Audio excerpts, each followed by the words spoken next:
Rritja e numrit të vizitorëve në Muzeun Kombëtar të Pavarësisë në Vlorë ka ndikuar edhe në rritjen e të ardhurave.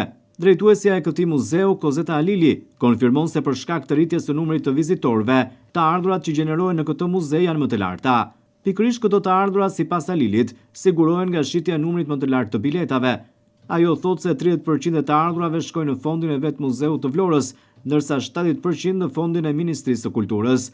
Të ardhurat që mbeten në fondin e muzeut, sipas Kozeta Halilit, do të përdoren për mirëmbajtjen dhe restaurimin e pjesëve të brendshme të vetë muzeut. Krahas kësaj pune, Halili thotë se ministria ndryn me projekte konkrete, siç është edhe rijetëzimi i muzeut. Pritshmëritë janë që sezoni veror 2026, sipas Halilit, të gjejë muzeun e Vlorës të rijetëzuar, i cili do të funksionojë mes teknologjisë. Se duke sjell një rritje të madhe të numrit të turistëve, pra dyfishin e numrit të turistëve, dhe të ardhurat e muzeut kanë qenë të larta, patjetër. Por për çfarë përdoren të ardhurat, të cilat merren nga biletat në Muzeun Kombëtar të Pavarësisë? Këto të ardhura, 30% e këtyre të ardhurave kalojnë në buxhet të vetë muzeu, ndërsa 70% e tyre kalojnë në ministri, në llogarinë e ministrisë.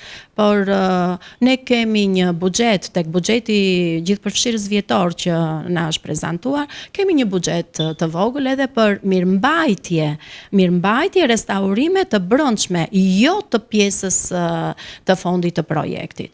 Halili flet edhe për projektin e ri të rijetëzimit të muzeut, i cili do të ketë në fokus edhe teknologjinë. Është për 2 muaj e gjysmë, maksimumi 3 muaj, dhe pjesa e sezonit turistik i ardhshëm për 2026-ën, besoj plot, do me thënë, themi se do të na gjej me